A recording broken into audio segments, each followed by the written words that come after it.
Welcome to Inspired by Drea, Life Salon 360 podcast, Peace and Dignity, Returning to the Divinity Within. Episode 1, The Misuse of Peace. When peace becomes oppression, our opening affirmation. I was not born to be silent. I was born to speak the truth in peace, even if it shakes the room. I'm Drea, and this has been inspired by me. Today we begin with something uncomfortable but necessary, the misuse of peace, because peace is not always peaceful, and silence isn't always sacred. My mind is infinite, limitless, alive. A mirror of the cosmos where wisdom survives. No cage can hold it, no lie can bind. I think in galaxies, not confined. Let's be real. Many of us were taught that peace meant being quiet, that to be godly was to keep the peace no matter the cost. Even if it meant silencing your pain, even if it meant swallowing injustice. In some churches, homes, and spiritual circles, peace has been used like a muzzle, not to keep the peace, but to keep you small, to keep you obedient, palatable, powerless. But divine peace doesn't muzzle, it liberates. The misinterpretation of turn the other cheek. Let's talk about scripture. Turn the other cheek has been misused for centuries. It was never a call to be a doormat.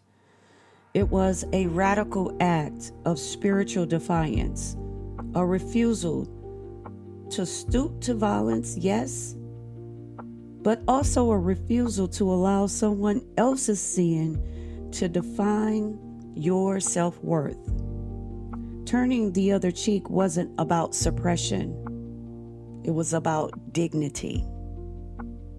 Jesus didn't teach suppression. He flipped tables in temples. He cried. He got angry. He felt deeply. And he honored that. So ask yourself, what would happen if you stopped trying to be peaceful and started being honest? Sacred rage is not a sin. Sacred rage is real. Not rage that destroys, but rage that clarifies. The kind of fire that says, this is not okay. This does not align. I deserve better. We all do. Anger is not the opposite of peace. Performative peace is. And we've been conditioned to confuse the two. Sacred rage is not a sin. Sacred rage is real. Not the kind that seeks revenge or chaos, but the kind that clarifies, illuminates, and calls your soul back into alignment. It's not rage against people. It is rage against distortion, against injustice, against anything that dares to violate your sovereignty and call it holy. Sacred rage is what rises up when your divine dignity has been disrespected.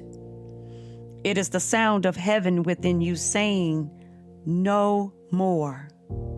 It is the soul's refusal to participate in its own silencing. And let's be clear, sacred rage isn't discontent with the abuse of sovereignty. I remember a moment not too long ago where I experienced this in a spiritual space, a place that claimed to honor truth embodiment, and divine feminine power.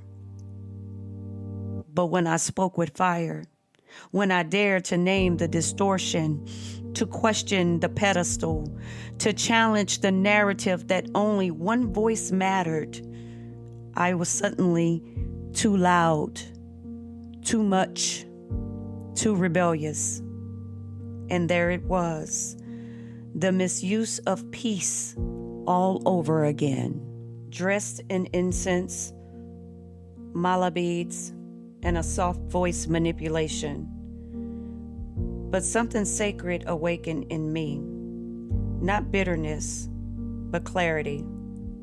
Not revenge, but reclamation. I realized I wasn't angry because I was broken. I was angry because I remember who I was. That was my sacred rage, a divine protest against the misuse of spiritual authority. A holy fire lit by truth itself. So no, sacred rage is not a sin.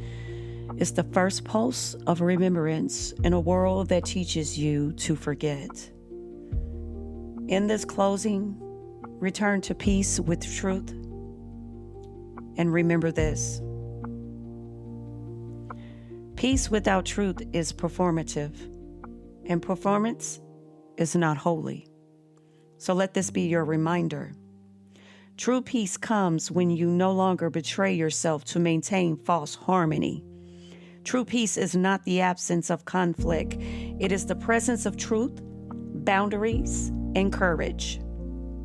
You don't have to scream to be powerful, but you do have to stop shrinking to be holy. A closing reflection. Where in my life have I confused silence for peace? What truth have I been avoiding in the name of spiritual performance? Our closing mantra: I reclaim peace through truth. I honor what I feel. I speak, and I am still whole. Until our next episode, dignity was never meant to be earned. Thank you for supporting Life Salon 360 podcast. I'm Drea Smith, and this has been inspired by me.